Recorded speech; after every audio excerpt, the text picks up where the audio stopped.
City Matters.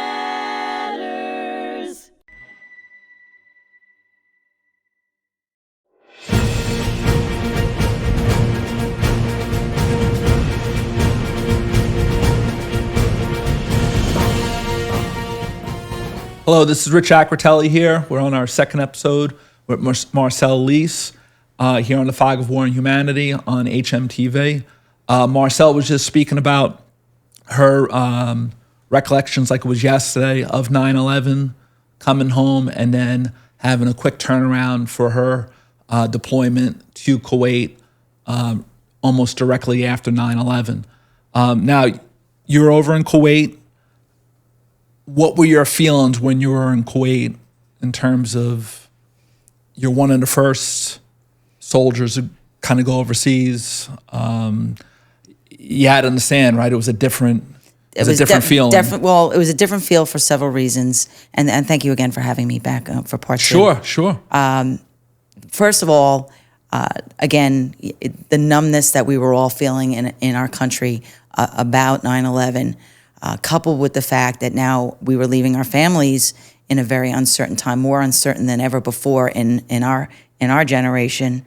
That numbness that you speak about, yeah, in Michael Murphy's book, right, Seal of Honor, he was going through the Navy SEAL training, and we know his father, Dan, right? Right.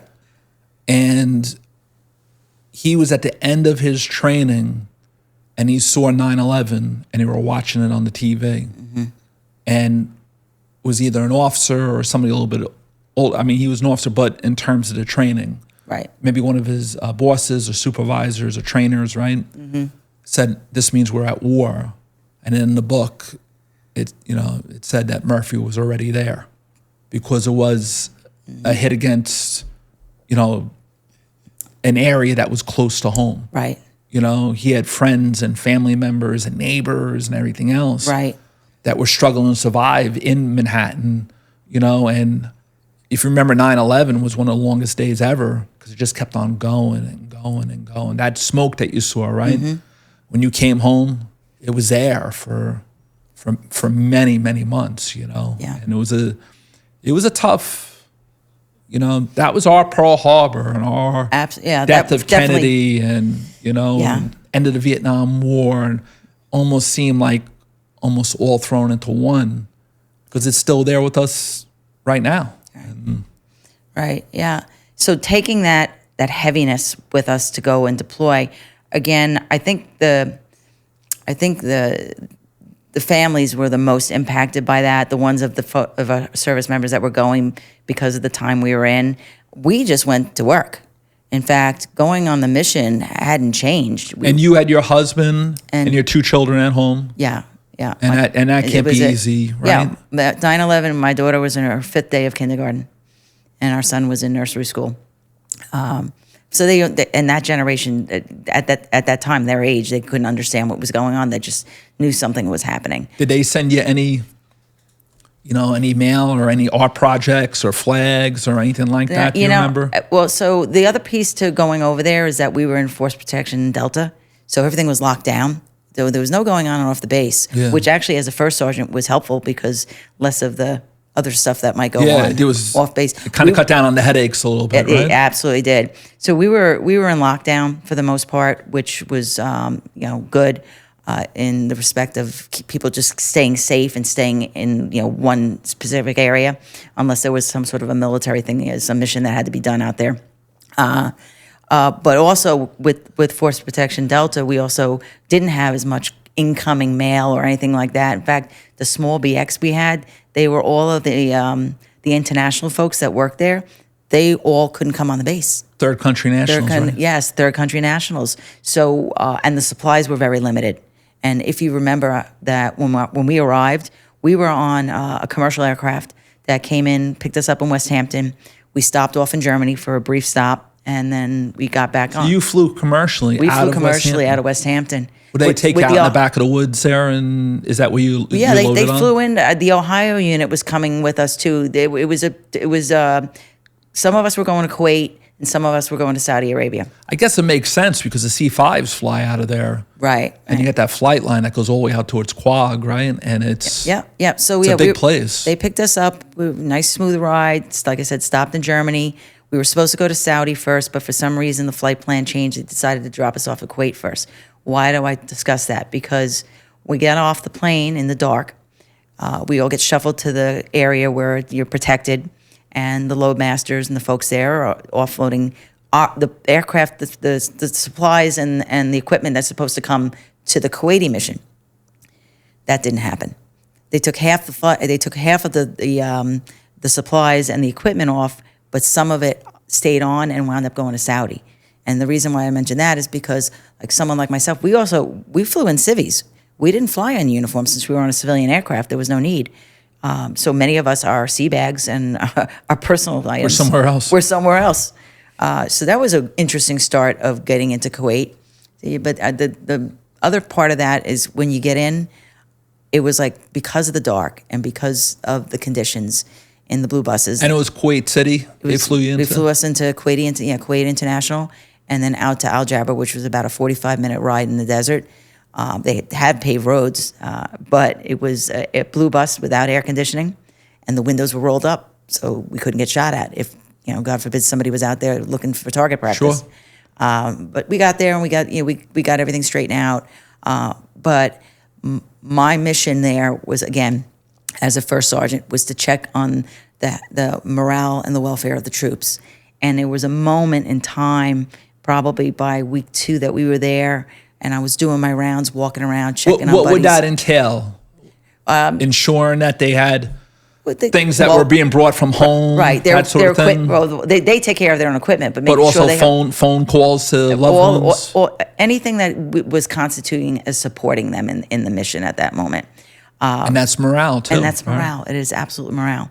But yeah, I would just walk about, and the guys would be hanging out because it was quiet there too, because we weren't doing a lot of flying then.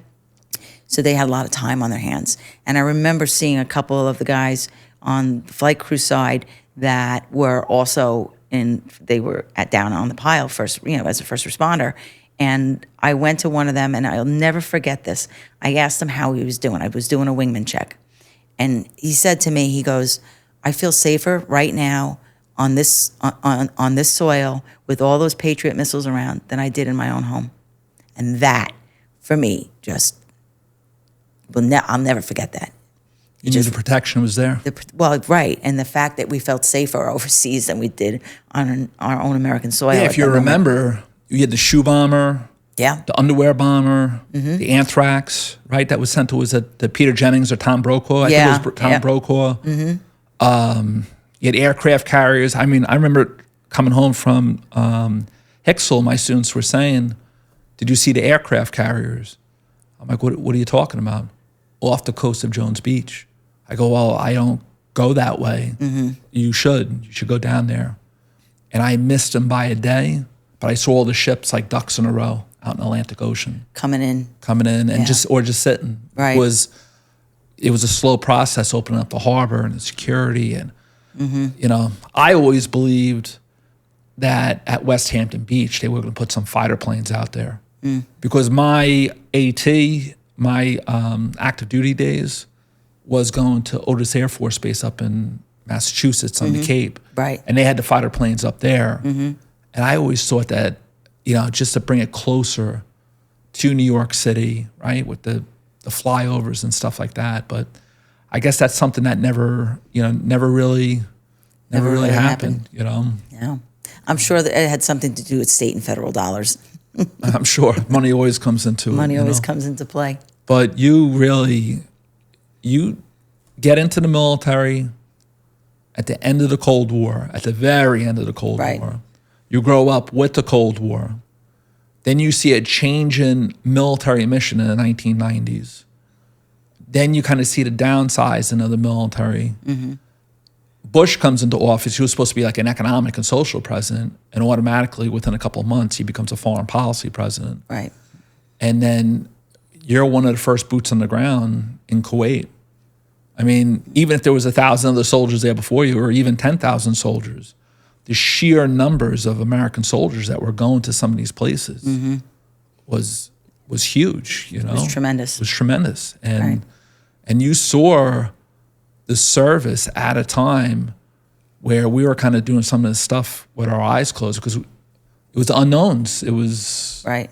You know, I mean, the Gulf War was a big deal, but it was a short period of time. Right. Right. I mean, Yeah. it's Right. We were reflecting on that during the 90s and the early 2000s, looking at the way policy was changing in the Air National Guard. I'll speak for that because that's where we come from. I can see where something as complex as basic military training. When we went to basic training in the Air Force, when I went in my generation, it was 6.5 weeks. And maybe one of the reasons I joined the Air Force was like, well, 6 weeks or 12 weeks at Paris. Yeah, I'll take the 6 weeks. And a little more money you were training in the Air Force, right? Exactly. You still get the military education and whatnot. But our congressional leaders, our military leaders, they had to take a look because of the way the total force concept changed after Desert Storm, that we were fighting side by side with our other military counterparts. We needed to have a little bit more training. I know security forces, for example, they went the extra mile for extra training because of the job that they do. But now to have all the different AFSCs, all the different complements of the mission that we do, they extended. It took several years, but they finally were able to extend Air Force basic training to 8.5 weeks. We saw that happen. Because when I went to basic training, we had one day where we went to the confidence course. And it did build confidence. You were more than halfway through your training, so you were prepared to do that. We jumped with a rope over water and did all the heavy stuff. Kind of like my reference was Private Benjamin. But we actually, we did the Goldie Hawn, right? Oh, right. Yeah. And the only other time, I only touched the M16 twice in basic training. Once was the day we went into the classroom and learned about, the care of the weapon and the respect of the weapon. And then the next time when we went on the blue bus and we went across the base to the firing range, that was it. Yeah, for weapons qualifications. Weapons qual, right. Yeah. And so now they've incorporated what they call Warrior Week as an addition to the 2 weeks that they have, because they need, our airmen coming in through the military today need to have those specialized skill sets because of the environment of where we serve. So now you look at the airmen today, they have NCOs and officers who decided to stay in. They have that experience from now and from years ago, who it's that importance of this has to be serious and it's got to be progressive, meaning that it's got to be able to change. The military doctrine's got to change a little bit to meet the growing needs and the changing needs and the changing threats and new types of weapons and different ways of looking at things. And maybe the training should be a little bit longer. And we need to be prepared. Be prepared because the threats are never going to go away. Right. They're going to go up in time. They're going to come down in time, but they're never going away. Never. And if you look at West Hampton Beach, that's one of the few places in America that has a definitive mission in terms of the PJs, in terms of the air sea rescues, right? Right. The space shuttle, all those years. All the years with the space shuttle. And it being a dominant base within the Mid-Atlantic states. Right, right. So, well, and there had been talk when they were looking at the BRACs back in the day about consolidating units and maybe even using Calverton's property. We've heard that West Hampton was going to close. Or Lincoln Amityville, where they put like 5 units together. Right, or Farmingdale, where they have the joint forces now. So they were looking at that for a while, but our leadership, our elected leadership at the time, was able to defend why the base needs to be there because of its strategic location, because of the air-sea rescue missions. Again, example, the perfect storm. Sure. The ability to go out on the long-term rescue. When we had Marty Vieira, who's now a lieutenant colonel, I believe, and Jack Brem. Yeah. If you look at like their education, Marty showed a whole sheet in like 8 font from the top to bottom, no spaces, of all the education that he's received through the military. And that doesn't necessarily mean outside education as well, because a lot of times the officers, they want them to be very well-rounded and have a little bit more college. And it's amazing, like they have the right people for the job there. I think that I might be a little biased, but I think that the members that serve in the Air National Guard are highly educated. They're They bring a lot to the table, especially, And they're pretty motivated, too. And nothing to say about the people that are there full time, because they have the opportunity and they serve the mission every day. You think about 2/3 of the force, of the Guard force, are part-timers. They're the weekend warriors, the drill status. They have other skill sets that they bring from their civilian role that they bring to the table. And couple that, I give them so much credit, because you're going in, whatever you do, you as a teacher, as a first responder, as somebody that works for the electric companies, they're doing their job. And then on Friday, they come home, let's just say, and they've got to switch gears and get into drill mode. And hit the ground running. And hit the ground running at dark early the next day, and really get as much as they can in. I think I think it's very misunderstood with the civilian world, that they don't understand what that role is, the transition in and out from being, and then you finish your drill weekend, and then next week you got to go back to work and just kind of turn it on and turn it off. I give them a lot of credit for being able to do that. And that's a big thing for us here on Long Island. Long Island's a speck on the map, right? It's a small place, but it's a huge place in terms of population. It's a very large place, right? And that base out there, and I'm not shortchanging any other places, but they do some pretty heavy-duty things over decades now. They do. Over long periods of time. Yes, yeah. They have. Well, they just celebrated the 50th anniversary of the rescue mission just this summer. So, I mean, it just shows you the importance and the relevance. I also just want to mention, and I don't want to take the time from you for your script, but it kind of leads me into Suffolk County Veterans Services and the fact that we have these guardsmen that are here on Long Island, and the fact that you mentioned the dense population. Suffolk County has the largest population of veterans in any county in the state of New York, and Nassau and Suffolk region, and as a region, are number 2 to San Diego. But we're if that's the case for right. New York, then it's the case for the country too. It's up there. And it's mostly Guard and Reserve. And it's been my experience that the Guardsmen, we're getting better at it. We're going to yellow ribbon ceremonies, we're going to family days, community resources are coming in, but I don't think they know really what their entitlements are while you're still serving. And we want vehicles like this, these conversations, the outreach opportunities, to let the Guardsmen know and let their families, information that's out there. Right, let the families know what is out there for them. And that's a simple phone call to either the Nassau or the Suffolk Veterans Service agencies. So now you go to Kuwait, right? How long were you there for? We were there for less than a month. And then you come back? Came back, and we just went back into regular Now, was work there mode. a debriefing of you in terms of what could we do better from our end here? Because it was a feeling, right, that people are going to be kind of shuffling through the base and going to different parts overseas. I'm sure at a higher level it was. There was a debrief, obviously, on the mission side, on the operations side, maintenance side. On the support side, again, it really was focused on the personnel, and did we do a good enough job of keeping them connected with their families, pre-cell phones and all that. It was very hard to communicate with them. You had like a one-line out situation. Yeah, because you don't really have the LOLs at that time as much, right? Right. No. But again, that was also... It also helped because of social media. We know about ComSec and OPSEC and what we can and cannot do with, talking about troop movements. Where are you? Don't take pictures of the aircraft. I mean, the pictures I have from Kuwait, you don't see any aircraft in the background. It's like you don't want to know the location, even though they knew we were there. Sure. But, you're not, but then we weren't posting on Facebook because Facebook didn't really exist back then. Yeah.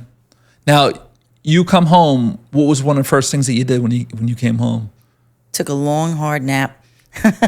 Exhausted from flying, right? Actually, yeah, no, I slept on the plane pretty well coming back.